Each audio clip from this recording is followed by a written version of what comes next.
আসসালামু আলাইকুম। আমাদের দেশের মাটিতে আনার, রাজশাহীতে শুভ ভাইয়ের বাগানে আনার দেখেন যে একবারে মনে হচ্ছে যে বিদেশি গাছ।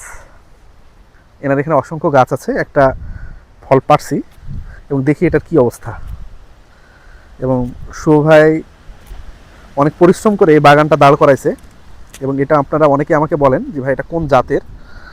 আমি বিভিন্ন সময় আপনাদের উত্তর দিয়েছি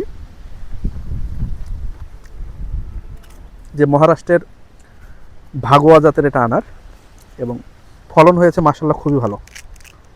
আমি যদি আপনাদেরকে একটু দেখাই, দেখেন কীরকম। আমি যদি একটু খায়ে বলি আপনাদের, খালাম যদিও,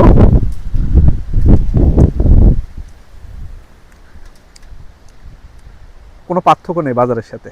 এবং বরঞ্চ এটা যেহেতু টাটকা, মানে ভিটামিনের যে ব্যাপার স্যাপার এখানে কিন্তু তুলনামূলক বেশি এবং এখানে রোগবালাই থাকার চান্সও খুবই কম। তো মাশাআল্লাহ, দেশে এভাবে বাগান দেখা, বাগান থেকে ফল খাওয়া, মানে এটা একটা সৌভাগ্যের ব্যাপার। আলহামদুলিল্লাহ।